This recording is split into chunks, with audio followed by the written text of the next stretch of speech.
Okay, let's talk about this term you hear a lot in discussions about Indian media, Godi media. It literally means lapdog media in Hindi.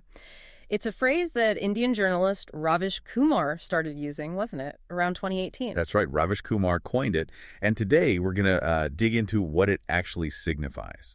Because it's used pretty specifically. Exactly. It points to Indian print and TV news outlets that are, well, widely perceived as being biased towards the ruling party, the BJP, and Prime Minister Modi, especially since around 2014. Right. And for you listening, we know you want to get up to speed quickly, but also properly understand things. So this deep dive should really help unpack this whole phenomenon. Absolutely. It's a significant media trend in India. So what are the defining traits? What makes an outlet fall under this Godi media label? Well, first and foremost, there's a perceived bias, a strong one. They often seem to prioritize government narratives. Amplifying certain viewpoints? Yes. Sometimes amplifying Hindu nationalist rhetoric or, focusing on divisive issues, potentially religious tensions. Outlets like Republic TV, Times Now, Z News, Aaj Talk, they often come up in these discussions. And it's not just what they cover, but how. Right, there's a certain style involved. Precisely. Sensationalism is definitely a key characteristic. The focus often seems to be on emotionally charged content.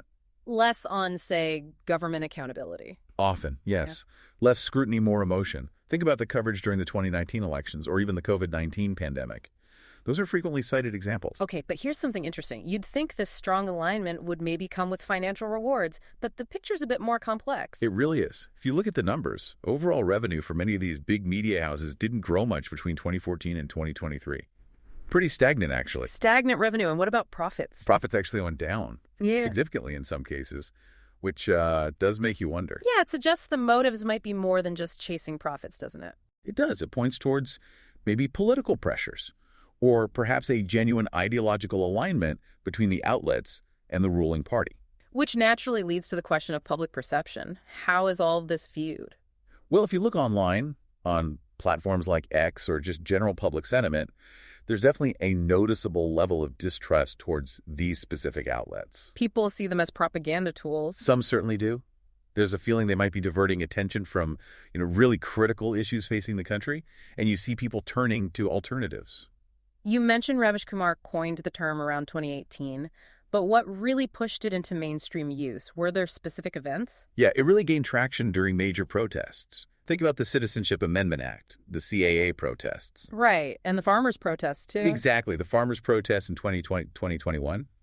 During both, there was heavy criticism that the coverage from these outlets was very one-sided. Critics felt they vilified the protesters and basically just echoed the government line. This whole dynamic, media and power, it feels like something we see elsewhere, too. Oh, absolutely. It has echoes of concepts like Noam Chomsky's manufacturing consent. How so? Well, Chomsky's idea is that media can subtly shape public opinion to align with the interests of the powerful. And the characteristics we're discussing, prioritizing certain narratives, downplaying inconvenient facts, the sensationalism that kind of fit that mold, influencing public thought. But like any label, Godi media isn't without its critics, is it? What's the pushback?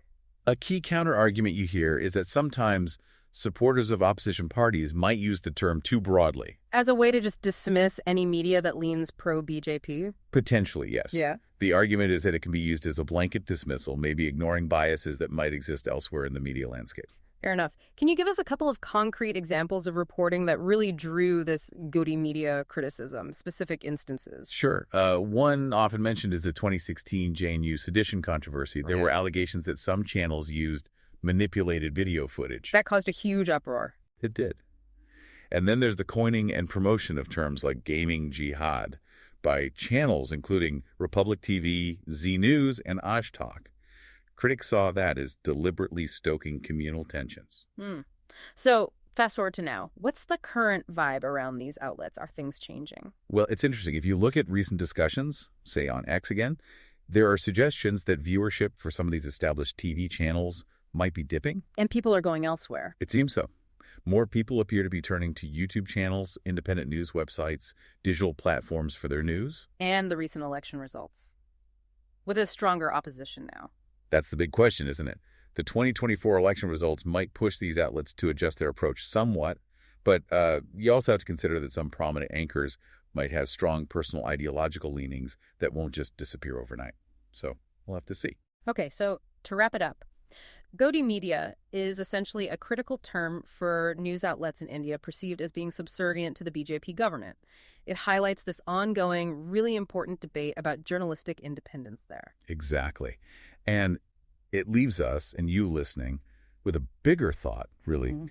How does that relationship, that interplay between media institutions and political power, wherever you are, shape the information you get? How does it influence which stories dominate and which get pushed aside? It's something worth thinking about in any context. Definitely food for thought. And if you want to explore this further, looking into Ravish Kumar's work directly or checking out analysis on sites like scroll.in or newslaundry.com could be a good start.